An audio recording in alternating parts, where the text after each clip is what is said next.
Well, hello, everybody, and welcome. Thanks for watching.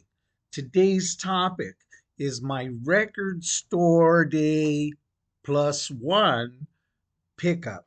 What does that mean?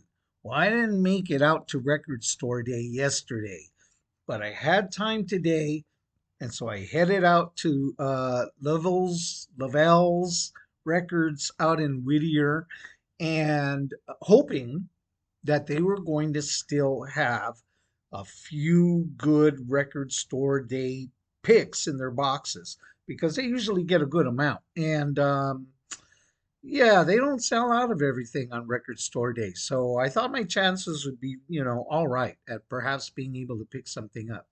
So I went down there today. What did I find? Well, let's start off with not a record store day album, but I still made a decent haul, I think. Starting off with Canned Heat, On the Road Again. All right. This is basically like a kind of a greatest hits or um, pulled from a lot of early Canned Heat songs and another couple of very popular songs that people like. But the difference being on this album, they're not the other album, the studio album versions, which is kind of cool in a way. Although, if you're looking for those studio album versions on a greatest hits, then you feel burned by getting Let's Work Together and On the Road Again. No, On the Road Again is okay. I don't mean okay, but it's not live. See, Let's Work Together and Going Up the Country, very popular songs of Canned Heat, right? And most people are accustomed to those, these studio LP versions or what they've heard on the radio, which are those. But these are live cuts, so you'd be disappointed. Let me warn you, in case you see this album, you go, "Hey, look, these are on here." Not a warning that the versions are bad, just they're not that studio version if what you're looking for is that, right? But these are live. The production value is very good. The sound is very good. So if you are a collector of Canned Heat, then this is a good option for you because you get these different versions of the songs, but also a lot of early Canned Heat on here. And I was surprised at how a couple of those songs sounded like others. I'm a Canned Heat, and what I mean is they sounded like other blues songs I'm familiar with. Canned Heat, I'm a pretty good Canned Heat fan, and I want to have more of their albums, but I only have one vinyl at this point. I only have Let's Boogie with Canned Heat. And so, I picked this up so I could expand what I know. So I didn't know all these songs. But I want to say I was very surprised at Chicken Shack Boogie. I was surprised at how much it sounded like Boom Boom Out Go the Lights, which maybe Pat Travers had the most popularity with. A lot of people cover it, a lot of people do it. It's a very fun song. I was surprised at how much that Chicken Shack Boogie sounded like that song. Really reminded me of that.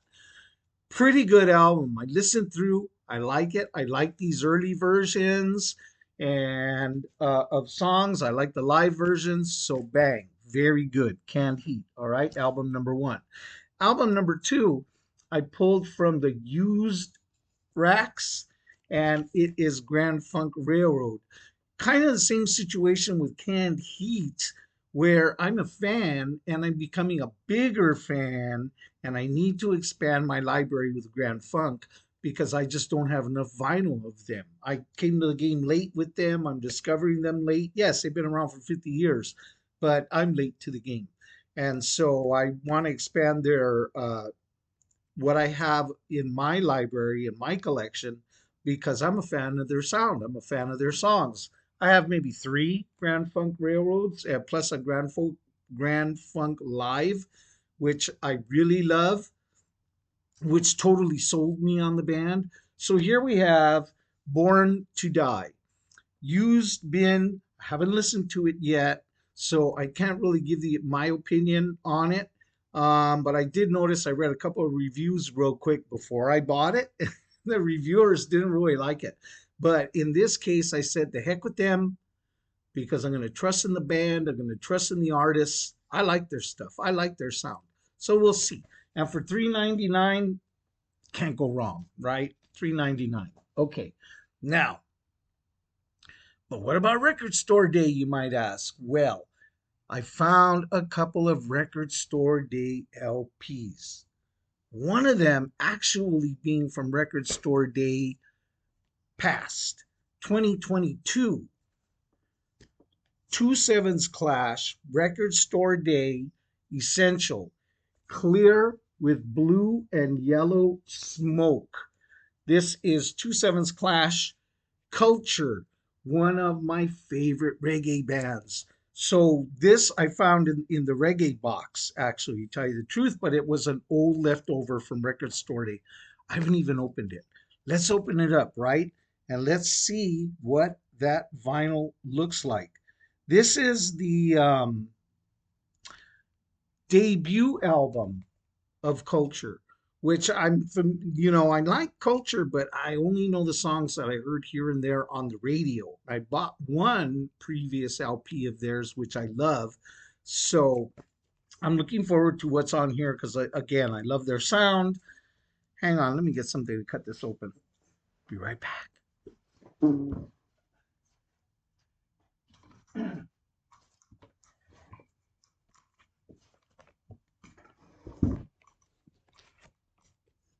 All right, here we go.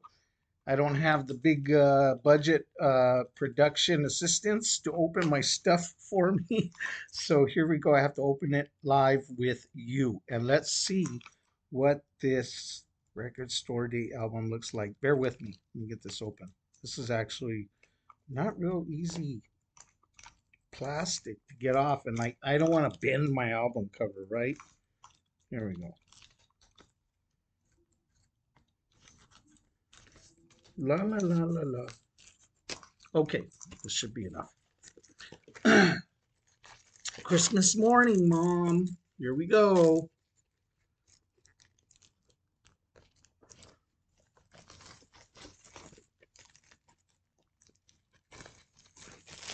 Try to be delicate, right? Okay.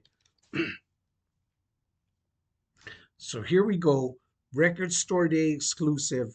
Two Sevens Clash. Culture's debut album. Let's see what this vinyl looks like. Okay, it's a sin in today's well, this was 2022, so maybe they get forgiven. But nobody should give an album sleeve in paper anymore. Just shouldn't happen. Either way, let's get past that and look at this super cool album. Colored LP. Here we go. Cool color, right? What do they call it? Smoke. Something. Blue and yellow smoke. Nice. So there you go. I haven't listened yet because I have a couple of these albums that I haven't listened yet because I wanted to get this video made and up before it gets too late on a Sunday night. And I miss you guys on Sunday night. So there's the Culture album. Really looking forward to that. A very nice find. I'm happy with that. Finally, well, what did you get from Record Store Day 2024?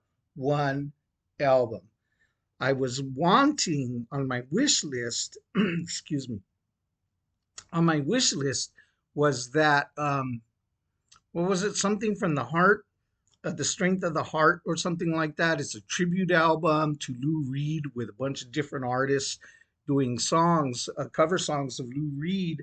And I wanted that because Keith Richards has a very good cover of Waiting for the Man. I've heard it. If you haven't heard it, look it up, listen to it. I love that version. So I wanted that album just for that.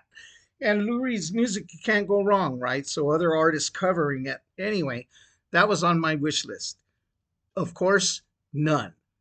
When they did have a good amount of albums for me to go through, but I only really saw one that caught my eye. And here it is. Mark Bolan and T Rex. This is the ninth album with a T Rex. Record Store Day, Zinc Alloy, and the Hidden Riders of Tomorrow. Exclusive limited edition Zoetrope picture disc. Record Store Day 2024. All right. Here's the front. There's the back. Let's have a look at this picture disc. Zoetrope picture disc with the original album cover on the front, and on the back is, this looks very cool just all by itself, right? But this is one of those like Zoetrope, which is like I guess the original kind of photography, moving photography that the very first movies look like or were made. And so that's what this is supposed to be like and work like. Now I can't see. I played it. I played it, and I'm going to tell you a little bit about it in a second. I played it, and I couldn't really get the effect except for just seeing this spinning around, which is cool and fun. But if you want to have that Zoetrope effect, you have to like download a third-party app and then watch it on your phone while it's spinning. Well, that's a little bit more process than I wanted to do right now. At some point, I'll get around to it because I don't want to be wasteful of the effect. I don't want to trip on it. But otherwise, this is what the picture disc looks like. Now, Mark Bolan and T Rex, again, like I've been talking about very consistently with the other artists I was speaking about today, is I'm a fan, but I don't know their discography deeply. I'm a fan willing to become a bigger fan and willing to delve into collecting their vinyl. Same thing with Bolan and T Rex. Late to the party, I'm very late to the party, but I love what they're doing. All right. I'm not. I talked about Bolan and T Rex earlier before, in that I'm not a huge fan of their very early, like hippy dippy kind of Flower Child version of music. No, I didn't like that. But I did like once they started going glam rock and outer space rock. That is the T Rex that I love. And so apparently, this album, when this album hit the street, Zinc Alloy and the Riders of Tomorrow, when this album hit, critics were like this. Some like it, some don't. And as a matter of fact, as we still come through time, I read a little bit about the album. As we have come forward, it's still a little bit of a mixed bag. Do you like it or not? Love and hate relationship, I suppose. I love it. Long story short, I'm glad I bought it. I love it. It's great. Um, Part of what brings about that whole love and hate thing is that it's considered a transitional album for Bolan, and he's stepping out, or rather expanding and building on the glam vibe and adding funky soul, because apparently his girlfriend Gloria something, not Gloria Gaynor, but Gloria something, forgive me, I forget her name, but she was his girlfriend at the time, and she was an influence on his music, and she was a soul singer. And so that influence found itself into his spaceman rock, and the two blended. He added orchestration, he added a chorus or choir of background singers, pushed the background singers up, and filtered all of his glam rock through that. And out comes the other side. It comes like an evolution of T Rex. Love it or hate it, a lot of fans, a lot of hardcore fans, they always kind of hate it when their band changes. And I get that because that's happened to me with bands before. But I didn't listen to T Rex so much and love their early stuff so much that when they evolved, I kind of was like, oh, I can't take that change. So for me, it's easy for me to just accept what they give to me. And if I love the music, what can I say? That's where I'm at. I love this album. Really, very good. Last note on this album. A couple of days ago was Tim Curry's birthday, and I was commenting on how that was his favorite movie, and thinking about part of the reason why I love that movie so much is because I love his singing, And I love the soundtrack of Rocky Horror. I bought that soundtrack. I have that soundtrack. And I love it. I just love that music. This album is especially side one, and maybe a last cut on side two. Very much the vibe of Rocky Horror Picture Show. And I think that's why this album walked right into me, because I'm open to it and receptive, and it's reminiscent of that kind of a sound. And so it just hit me in the right spot. So that's my one 2024 record store grab. And I didn't even know I wanted it until I had it and brought it home and listened to it. So I'm very happy with it. All right, everybody, there's Record Store Day plus one 2024. Thanks for watching. And yeah, I'm going to ask, do me a favor. If you dig my video, hit like, right? Subscribe if you like it. Why not? Up to you. But, at least hit the like, just so I know somebody watched it and somebody enjoyed it. That's a little bit of feedback to me. All right. Thanks. I appreciate it. Peace. There we go.